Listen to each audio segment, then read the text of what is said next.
Oh, the memories. And now that you're gone, I've spent just hours remembering you, and I'm thankful for the memories. From our trips out west we took as little kids, caravanning with our family, your family, and Grandma and Grandpa, to the times we had just in the last 3 weeks while just sitting talking at your dad's house during his sickness and passing. I will forever cherish the times, but most importantly the talks, the heart-to-hearts we have had, and the ones in the last months the most.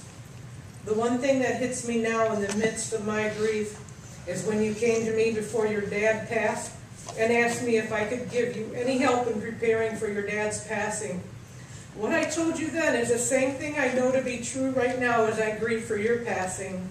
There is no true way to prepare for how we will feel, but the memories we have are what sustain us to be able to look back and remember the laughter, the good times, and believe it or not, even the bad times.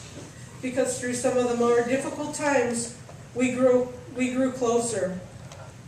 I will be forever grateful that you and I had a time like that just a month ago where we sat after we had exchanged some heated words. It was my last real heart-to-heart with you where we were both in agreement that as family, how much we needed each other, how much we loved each other, and how important it is to not let things go on and be upset with one another.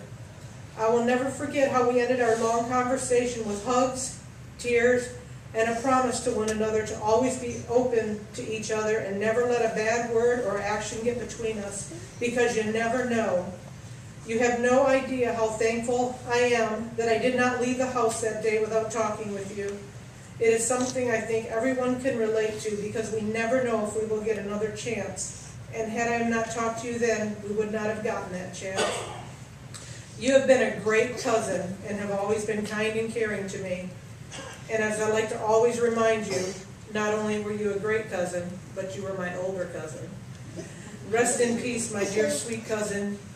You were taken from us in the most violent of ways, and I will miss you more than you will ever know. You are forever in my heart for sure. And Marilyn, I'll see you again one day.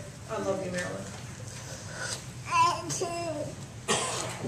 Oh, before you come, I've got one more. I don't want to fail to do this. I missed that. Kyle has written one.